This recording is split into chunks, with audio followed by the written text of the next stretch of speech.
The Lodger, 1927. After a series of murders take place in London, all victimising women, a landlady begins to suspect that her lodger is the killer responsible for them. One of Hitchcock's earliest and most famous films, The Lodger is regarded as one of the world's first thriller films, incorporating mysteriousness and terror, but notably lacking the degree of violence which was first introduced by Hitchcock in Psycho and remains a constant in most thrillers. Psycho, 1960. Directed by Alfred Hitchcock, Psycho was initially received skeptically by audiences and critics.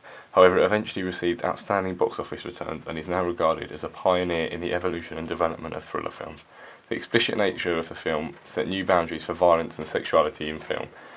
A majority of this film's success, however, has come since the death of Hitchcock in 1980, with a TV show, multiple sequels and spin-offs, and a remake of the original movie, all stemming from the 1960 version. The dark and realist nature of the film was previously unexplored by filmmakers and directors alike, which optimised the effectiveness of Psycho as its thrilling and horrific connotations attracted audiences. The production of Psycho and its success among certain audiences acted as a catalyst for thriller films' induction into the mainstream film industry.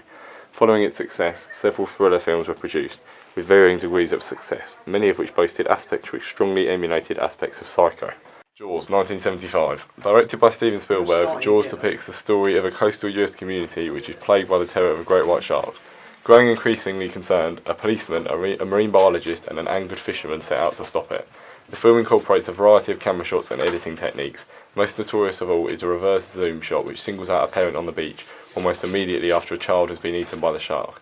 The realism of the shark, along with the camera shots used and pivotally the iconic Jaws theme tune, contributed to the cultivation of a previously unparalleled sense of terror, which was subsequently continued throughout the sequels to the original film. This film largely adheres to the common conventions of thriller films, however it did challenge the generic idea of the protagonist and antagonist, as in the film the antagonist is a shark and the protagonist is the community at the centre of the story. Rather than an individual, other than this, Jaws boasts many of the remaining conventions of thriller films, including a location which allows for some sort of problem and an eventual solution to this problem. Goodfellas, 1990. Set in the gambling city of New York, Goodfellas is the story of a gangster who, after years as part of the group, eventually turns on the mafia. The story also follows the other members' attempts to escalate to the top of the extremely hierarchical mafia. This film also included aspects of realism as it exposed the gang culture of New York to the audience. Reservoir Dogs, 1992. Following the failure of a jewellery heist, the remaining group of criminals begin to cast suspicions over the legitimacy of one of the group, claiming that he is a police informant. Set in the US city of Los Angeles, the film is perhaps most famous for its use of contrapuntal music, in a scene where one of the criminals is torturing a policeman who he has captured.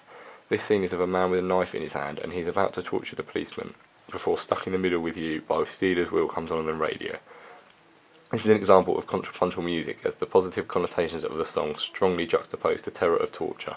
This was arguably the most famous and effective example of contrapuntal sound, with the first memorable example being the opening of The Shining.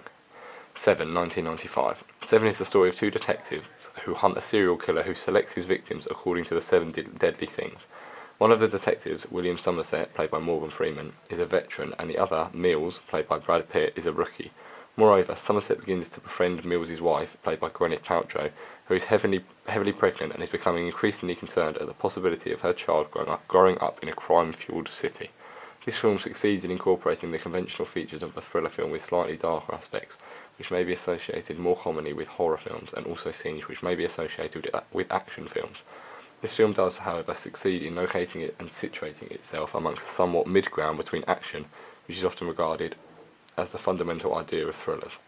The Black Swan, 2010. The story of a dancer, played by Natalie Portman, who successfully gets the part of a swan in a ballet performance.